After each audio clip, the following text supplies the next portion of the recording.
Well, hello there. How is everyone? I hope you are all well. This is video 2 of 2. That bleeping in the background, I'm sure that's Luke. Yes, Luke. The other half of the Chuckle Brother twins, that's me and him. Live, break the ice. Sunday now. Anyway, we've got some meat and potatoes to get into. Again, the Idaho forecast, there isn't anything new coming up. There's nothing cropping up. But with there being a lull in actual new stuff coming out, you do tend to still get people who are emailing, they're questioning. We do keep an eye on the comments and see what is a common trend or a common thread of things that people are saying.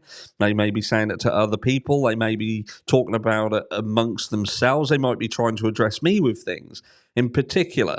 But they're talking about the gag order. And the gag order, it was over on Dinky's channel, actually, and he was talking to Willie. Willie is someone who Dinky goes live with quite frequently. I believe that Willie has previously had dealings with Brian Koberger. I don't know fully what that is, so I'm not going to try and go into detail on that, but I believe that Willie and Brian Koberger at one stage or another were potentially friends or acquaintances. But look, they were talking about the gag order and the demolition of the house, and they were talking about the university. Now, Dinky had struggled to fathom the power that the university had. It was like, well, could the university really wield that much power? And Willie raised.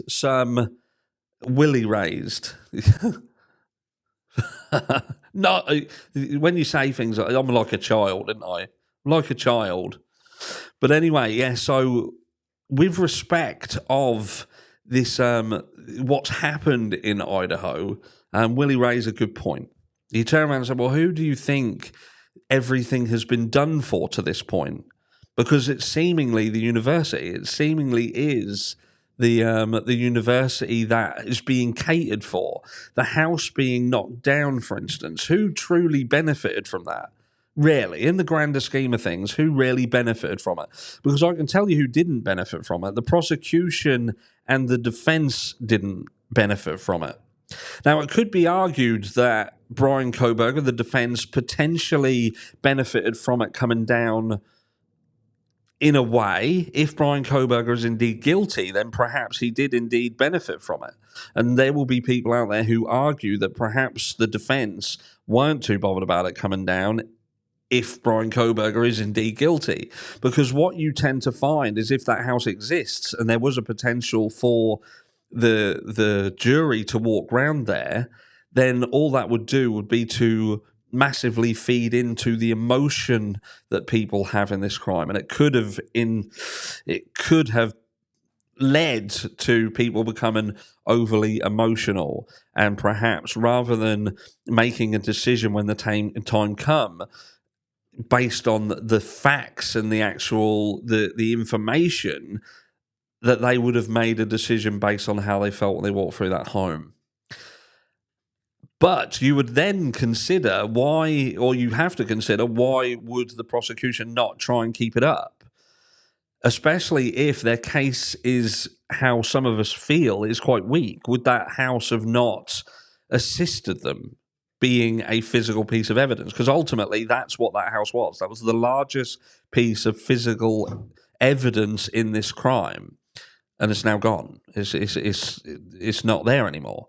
And it would seemingly be factual that it's not there anymore because that's what the university wanted, no one else. Yes, people may have agreed, people may not have battled it, but ultimately it's gone because the university wanted it gone and nobody put up a fight. But Willie turned around and said, look, you've got to accept that the university is the main supplier of revenue into this area. In terms of jobs, in terms of the students and the things that they will do around the area just because they're there. That is the primary source of income. So if anything was to happen to that, then that will ultimately affect the entire town. And then we do have the gag order itself. And who does the gag order truly protect? It hasn't protected Brian Kohberger. In no way, shape, or form has the gag order on this case protected Brian Kohberger. In fact, it has done nothing but make things worse. It's made things worse. You know, the rumor mill has exploded exponentially. As soon as something gets mentioned, you can be somebody who is a nobody and make a statement, and it can grow like wildfire.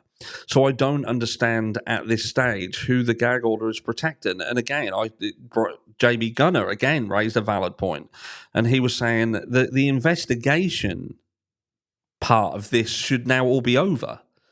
If you're now in a position where you're about to potentially go to trial in a few weeks' time in summer, that's where we anticipate there's a potential for this to start. That was the last we heard of it. We don't even have a date yet, but that was the last we heard.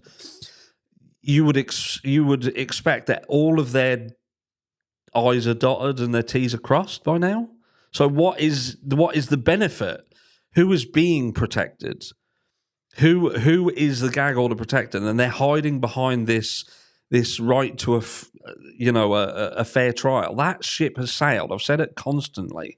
That ship has well and truly sailed. The gag order, in my opinion, is protecting either one entity, and that is the university, because they fear that if this comes out that this is potentially another student, or there's a potential that Brian Kohberger walks, and then they have to start digging into the area and whether this was someone local, which then, being that 50% of the entire populace of this area is connected to this university, it's going to put them under the microscope. Or is it simply that they're looking to protect the surviving roommates? And is it because there is an issue there? There is clearly a disparity between what one is saying and what the other is saying, or what one's experience was seemingly over the others. One person perhaps saw or heard something, and one of the others can turn around and say, well, I was awake and I didn't hear this or see shit.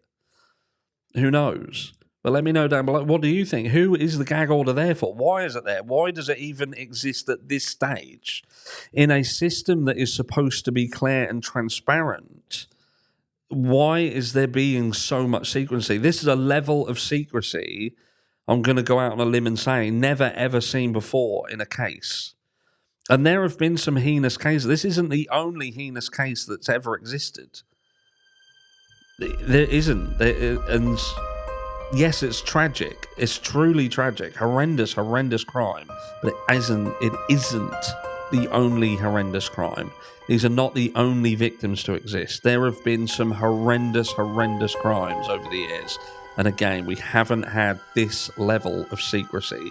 And it makes you wonder why there is this level of secrecy in this crime. Let me know down below. I'll catch you all tomorrow.